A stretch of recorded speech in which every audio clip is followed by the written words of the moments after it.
Assalamualaikum, welcome back to my channel. Oke guys, balik lagi bersama aku Nelly. Seperti biasanya aku bakalan melihat sebuah video. Dan video kali ini teman-teman yang mau kulihat itu ada sebuah video, judulnya tuh Mereka Ingin Seperti Indonesia. Itu judul videonya ya, mereka ini siapa?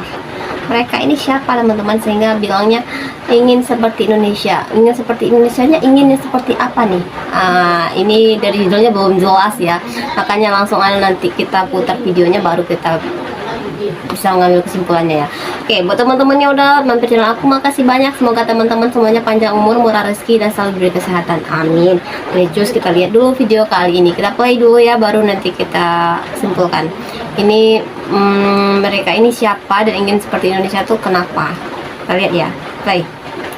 Waktu dia sembang dengan kawan-kawan dia tu, walaupun kawan dia berketurunan Chinese, tapi dia cakap bahasa Indonesia dan dia kata saya lahir kat Indonesia. Oke, video original teman-teman silahkan mampir di Tanua Media atau boleh langsung klik link deskripsi di video di channel ini. Ya, ketika bicara tentang bahasa kenegaraan antara Indonesia dan Malaysia di kalangan etnis tertentu, yaitu etnis Tionghoa atau di Malaysia dikenal dengan kaum Cina, maka menurut mereka ada perbedaan antara keduanya. Hal ini yang kadang-kadang menjadi perbandingan oleh mereka yang merasa orang Tionghoa di Indonesia lebih fasih, tidak hanya dalam berbahasa, namun juga dialeknya maupun slang ataupun logatnya yang tidak kecina-cinaan. Banyak orang lahir di Malaysia masih tidak pandai berbahasa Malaysia. Mungkin yang bahasa Melayu nih maksudnya. Perbincangan di masa hadapan, dan saya setuju 100% dengan komen tersebut, dan sebenarnya kurang rasa senang kerana walaupun kita suka berkata untuk mengagungkan bahasa Malaysia bunyinya sedap, but the reality-nya is you can hidup di Malaysia 10-20 tahun sebagai seorang expat contohnya, dan tidak perlu berbahasa Malaysia kerana segala-galanya disediakan dan dimudahkan dalam bahasa Inggeris, so there is no keperluan untuk berbahasa Malaysia, which I always feel is sayang. And kalau let's say lah seorang expat, you hantar ke Malaysia 10 tahun dan you hantar ke Indonesia 10 tahun, di Indonesia expat itu akan berbahasa Indonesia because dipaksa. And the problem in Malaysia is that kita tidak memaksa orang asing ataupun expat ke apa untuk berbahasa Malaysia, malah kita lagi nak bercakap bahasa Inggeris dengan mereka, padahal mereka mungkin nak berbahasa Malaysia, but sering bila cuba tu kita pula yang berbahasa Inggeris dengan mereka. Seperti kamu campur-campur nih bahasanya kan. Keperluan. Ya, jadi apakah pandangan anda berkenaan dengan orang yang lahir di Malaysia, tinggal, hidup, bekerja di Malaysia tidak boleh berbahasa Malaysia langsung? Apakah puncanya dan bagaimana kita boleh mengagungkan sebenarnya bahasa Malaysia tersayang kita, yang saya rasa sayang sebenarnya kalau tak dapat nak mempelajari sesuatu bahasa, lagi-lagi bila you lahir dan tinggal di negara tersebut. Guys, tadi waktu aku kat club golf, aku jumpa satu orang uncle ni. Satu orang uncle. Dia pun ngomongnya udah campur bahasa Inggris ya, seseorang paman gitu. I'm Indonesian, tapi I keturunan Chinese. Dan yang I respect dengan dia kan, waktu dia sembang dengan kawan-kawan dia tu, walaupun kawan dia berketurunan Chinese, tapi dia cakap bahasa Indonesia dan dia kata saya lahir kat Indonesia, saya bangga jadi orang Indonesia. Rasa macam wow, amazing kan. Compare dengan Malaysia guys, dia macam mana nak cakap, Chinese dengan Chinese, dia sama ada dua bahasa, sama ada dia cakap Chinese ataupun dia cakap English. Kalau dia orang berjumpa, itulah beza kan. Itulah macam mana kan. Di Indonesia sih bukan dipaksa ya, cuma orang Cina yang dalam tinggal di Indonesia tuh emang mereka tuh pelajari bahasa Indonesia, kan di sini kan emang dari sekolah dasar tuh emang mempelajari itu emang ya bahasa Indonesia gitu ya, karena bahasa Indonesia kan bahasa kebangsaan. Jadi walaupun kamu berasal dari daerah manapun, kampung manapun, dari negara manapun, pasti kalau berinteraksi itu pasti menggunakan bahasa Indonesia gitu. The Great juga. Dekat memudahkan dalam komunikasi gitu. Boleh hidup bersama, bersepadu tapi tidak Nah, kenapa kita harus mempelajari bahasa Inggris kalau kita masih tinggal di negara kita ya? Nanti umur kamu tak tahu ini Cina ke Melayu ke mix Bahasa Inggris tuh kita gunakan ya di saat kita mungkin berkunjung ke negara asing gitu, baru kita menggunakan bahasa Inggris. Kalau di negara kita berapa kita pakai bahasa Inggris gitu ya? Lebih baik menggunakan bahasa negara kita sendiri. Ada kita ketemu warga negara di sana juga, jadi dia ceritain, jadi di sana tuh ya kayak gimana ya, mereka sekolahnya semua dari awal Chinese semua gitu, jadi Wah, kan lancar dia ngomong kan, lancar banget Indonesianya, udah kayak orang Indonesia banget. tidak diwajibkan berbahasa Melayu, jadi di sekolah tuh mereka Mandarin. Ya kalau di kita kan sekolah tetap bahasa Indonesia, Ya, betul. nggak bisa pilih Mandarin doang gitu. Kalau international school juga ya bahasa Inggris ada mix bahasa Indonesia gitu nggak sih? Nah, yang di Malaysia ini bukan international school ya, itu lebih ke kayak sekolah negeri di Indonesia. Nah, lalu tempat makannya itu bukan kayak spesifik Chinese restaurant satu cafe gitu doang, tapi lebih kayak food court. Jadi satu food court itu nggak ada yang gitu, kayak kebingungan gitu. Jadi di sana kita harus pakai bahasa Mandarin ya, kita bisa dikit-dikit lah ya, tapi kita lebih prefer bahasa Melayu, bahasa Inggris gitu. Bingung aja sih gitu. Okay, aku macam mixed reaction sikit, tak tahu nak cakap apa, tak tahu nak fikir apa.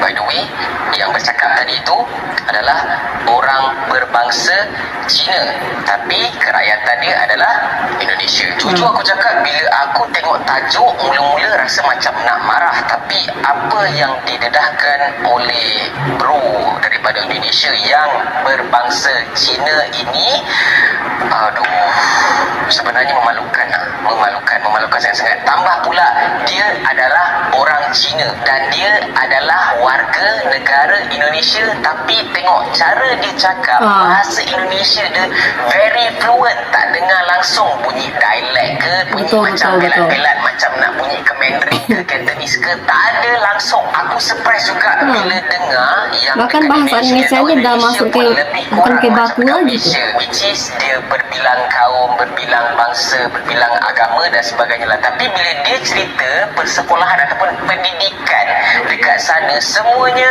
wajib ada bahasa Indonesia. Dia tak ada istilah yang sekolah tu Chinese saja, dia punya silibus apa semua Chinese saja, memang tak ada. Dan itulah baru betul-betul perpaduan. Sebenarnya benda ni aku dah tahulah berkenaan dengan dekat Malaysia ni memang ada sekolah Cina, sekolah yang memang ajar silibus daripada negara China dekat sana kan, apa semua kan. Kita nak ubah pun, nak komplain pun tak dapat nak buat apa kan, kan. Tapi tak adalah sampai aku expect yang tahap dorang ni tak boleh nak berbahasa Melayu, tak boleh nak berbahasa Inggeris. Tu aku boleh consider lagi, ni tak boleh nak berbahasa kebangsaan langsung. Dah memang macam kau duduk dekat sini, kau warga negara Malaysia, aku percaya orang-orang yang diceritakan tadi ni confirm ada IC, confirm ada IC biru. Tapi kalau kau tak boleh berbahasa kebangsaan, bahasa Malaysia, ayo, memalukan siut, serius memalukan. Dan bila benda ni diceritakan pula oleh orang luar, bangsa Cina juga, tapi daripada negara lain, wah, aku marah pun ada, aku malu pun Kesal ada. pun Tapi ada. daripada aku malu lah, sebab video-video aku sebelum ni duk sibuk cerita pasal Malaysia ni, perpaduan Malaysia ni, berbilang bangsa, tapi kita semuanya adalah satu Malaysia, bla bla bla bla apa semua kan. Tapi aduh, malu lah, serius aku malu gila lah. Jadi apa reaction korang? Aku nak tanya, bila korang dengar benda ni didedahkan sendiri oleh orang luar tau, orang luar yang jumpa benda ni, memang sangat malu lah. Kalau benda ni diceritakan oleh orang Malaysia, mungkin akan ada orang cakap ni semua ni racist lah, politik lah, benda lah. Tapi ini orang luar yang jumpa, wah, Apa korang punya reaction? Korang nak salahkan siapa? Kita nak salahkan siapa? Kita nak siapa bertanggungjawab berkenaan dengan hal ini? Dan aku percaya benda ni, dan korang pun tahu benda ni bukan satu benda yang baru. Benda ni dah lama dah. Kita tengok pun dekat berita-berita sebelum ni ada je keluar yang ada segelintir yang fight untuk hapuskan sekolah-sekolah mana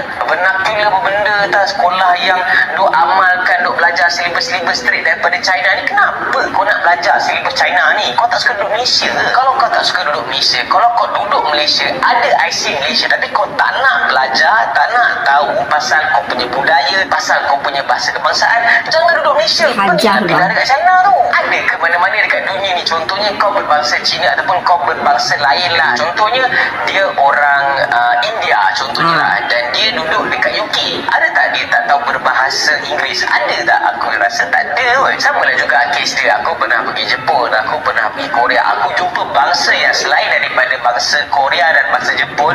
Diorang boleh berbahasa Japanese dan Korean. Tapi bila orang tu duduk dekat Malaysia, IC dia IC biru, IC Malaysia.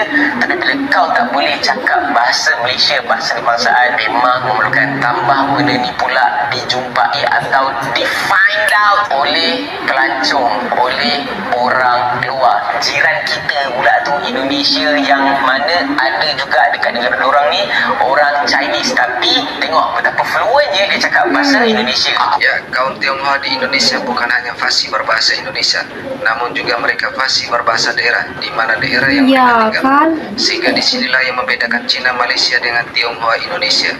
Dan ketika sudah bicara soal ini, maka juga terkait dengan nasionalisme dan kecintaan mereka Nasionalisme. terhadap bangsa dan negara. Oke, terima kasih sudah menonton video ini hingga usai. Wassalamualaikum warahmatullahi wabarakatuh. Waalaikumsalam warahmatullahi wabarakatuh. Nah teman-teman, itu dia ya, Wak Abang tadi tuh emosi banget bahasnya, malu katanya gitu. Tapi bener sih, aku nggak ada maksud apa-apa ya, tapi bener aku tinggal di Indonesia, banyak juga orang yang bangsa Cina tuh yang tinggal di Indonesia, tapi ya gitu guys, mereka tuh lancar banget loh ngomong bahasa Indonesianya.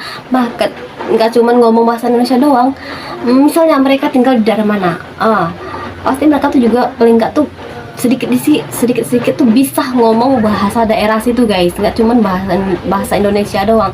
Karena emang ya nggak dipaksa sih, cuman ya kayak gimana ngomongnya ya, secara nggak langsung tuh mereka tuh bisa gitu mempelajari bahasa Indonesia, bahasa daerah dimana mereka tempat tinggal di Indonesia gitu teman-teman. Tapi memang beda banget sih kalau di Malaysia. Kayaknya aku lihat sih Siur video-video gitu ya, katanya banyak orang Cina di Malaysia itu katanya tuh nggak bisa bahasa Melayu, katanya banyak banget teman-teman. Nggak tahu deh kenapa, karena emang sekolahnya katanya emang ada kayak ini sekolah Chinese, ini sekolah Tamil, ini sekolah Melayu, katanya ada yang kayak gitu. Beda banget kalau di Indonesia, dari kita sekolah masih SD, bukan SD lagi ya, playgroup, TK, SD, sampai ke tingkat atas ini ya, emang bahasa Indonesia itu mata pelajaran yang wajib teman-teman. Nah, nggak ada tuh yang kita pelajari kayak bahasa yang lain tuh yang lebih penting, enggak. Tapi yang paling penting tuh bahasa Indonesia, karena emang bahasa Indonesia tuh bahasa kebangsaan kita gitu. Jadi kita harus menghargai, kita harus bisa gitu menggunakan bahasa Indonesia, karena itu salah satu kunci untuk kita berkomunikasi juga di Indonesia teman-teman. Di Indonesia kalau kita lebih mementingkan kita tuh berkomunikasi menggunakan bahasa Inggris, bahasa negara populer lainnya, gimana nasib bahasa kebangsaan negara kita kalau kita lebih memilih menggunakan bahasa asing di negara kita teman-teman, ya kan? Jadi kitalah yang harus menggunakan bahasa kebangsaan kita, sehingga orang lain yang datang ke negara kita otomatis akan mempelajari bahasa kebangsaan yang ada di negara kita teman-teman. Nah, mungkin kali ini kita cukupkan sekian dulu, kita bisa jumpa lagi di next video. Don't forget like, comment, share, and subscribe, jangan lupa lonceng dan aktifkan juga. Oke, terima kasih, see you, bye, assalamualaikum.